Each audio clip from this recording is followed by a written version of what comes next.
प्रेरणा कथा। वो गरीब नहीं था।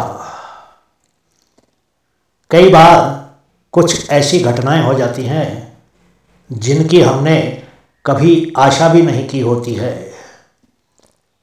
हम अक्सर समाचार पत्रों में बहुत सी ऐसी कहानियां पढ़ते हैं कि किसी को एक ऐसा व्यक्ति मिला जिसने उस व्यक्ति का जीवन ही बदल दिया। हम ऐसे व्यक्तियों के बारे में पढ़ते हैं जिन्होंने जीवन में बहुत से लोगों की जिंदगियों में प्रभाव डाला था। मैं ऐसी कहानियों पर विश्वास नहीं करता था और सोचा करता था कि आज के युग में ऐसे महात्मा जैसे लोग कहाँ हो सकते हैं जो लोगों की जिंदगियां ही बदल लें। लेकिन कुछ दिन पहले एक ऐसी घटना हुई जिसने मुझे गलत प्रमाणित कर दिया। जी हाँ, उस दिन की घटना ने मुझे भी बदल दिया और मेरी ज़िंदगी भी बदल गई। उस दिन मैं कॉलेज से घर वापस आ रहा था। मैं आश्रम मेट्रो स्टेशन पर ट्रेन से उतरा और उसके बाद रिक्शा में बैठकर घर जाने का निर्णय किया। आश्रम स्टेशन से मेरे घर तक जाने के लिए मैं रिक्शा वाले को 20 रुपये दिया करता था। ये हर दिन ही होता था।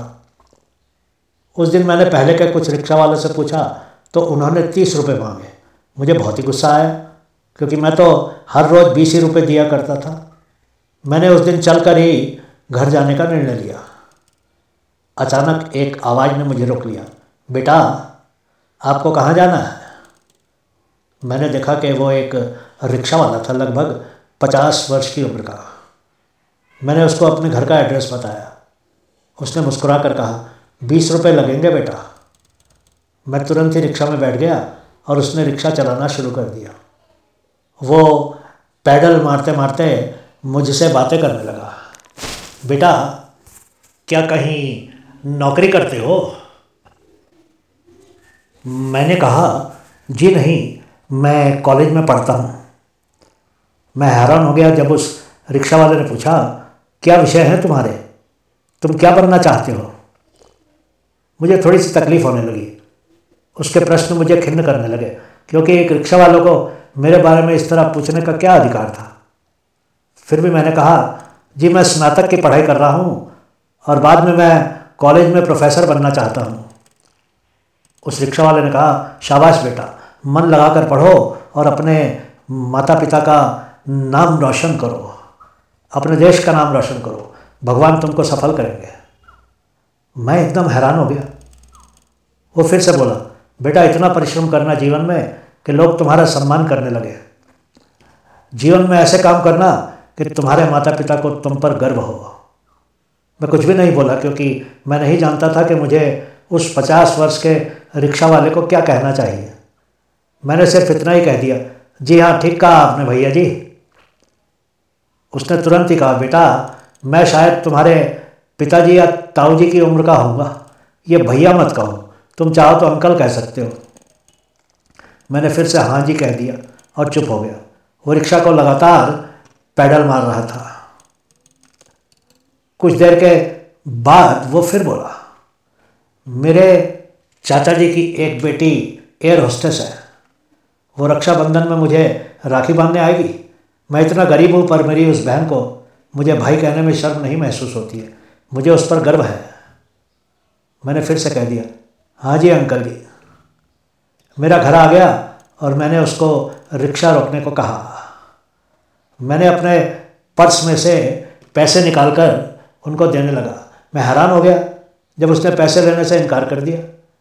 मैंने बहुत जिद की तो उन्होंने पैसे ले लिए, परंतु फिर मुझे 10 रुपये देते हुए कहा, बेटा ये रख लो, अपने ताऊ जी की तरफ से खूब पढ़ो, भगवान मेरी उम्र भी तुमको लगा दे। मैं हैरान सा उनको देखता ही रह गया। मैं समझ ही नहीं सका कि वो सब क्या हो रहा था। एक अनजान व्यक्ति मुझे 10 रुपये देकर मेरी लंबी उम्र की कामना कर रहा था और मुझे आशीर्वाद दे रहा था। मैंने उनको धन्यवाद कहा। उन्होंने अपना हाथ मेरे सर पर रख दिया और मुझे आशीर्वाद दिया। वो रिक्शा लेकर चल दिए। मैं तो दंग खड़ा रह गया। मेरी ये कहानी आपको समर्पित है। आपके रिक्शा की सवारी मेरे जीवन की सबसे महत्वपूर्ण सवारी रहेगी, भले ही मैं जीवन में कितनी भी महंगी से महंगी कारों पर चढ़ूँ। मैं नहीं जानता कि आप कौन हैं और आप कहाँ से हैं और आपकी उम्र कितनी है या आपने जीवन में कितने संघर्ष किए हैं, मैं तो सिर्फ इतना जानता हूँ कि आप नैतिकता से भरे हुए एक उच्च इंसान हैं। आप बहुत ही अमीर हैं। मुझे पूरा विश्वास है कि आपके बच्चों को भी आप पर गर्व होगा, भले ही आप जो भी काम करते हो। मैं भाग्यशाली हूँ कि मेरी आप जैसे व्यक्ति से मुलाकात हुई और आपने मुझे आशीर्वाद दिया। आपने मुझे सिखा दिया कि जीवन में पैसे से नैतिक मूल्य नहीं खरीदे जा सकते हैं। मुझसे मुलाकात करने के लिए आपका धन्यवाद। आपके साथ वो 10 मिनट की रिक्शा की सवारी ने और आपके दिए हुए उस 10 रुपये के नोट ने मेरे जीवन को पूरी तरह से बदल कर रख दिया। मैं आपको नमन करता हूँ। आप बहुत ही धनी इंसान हैं। बहुत बहुत धन्यवाद।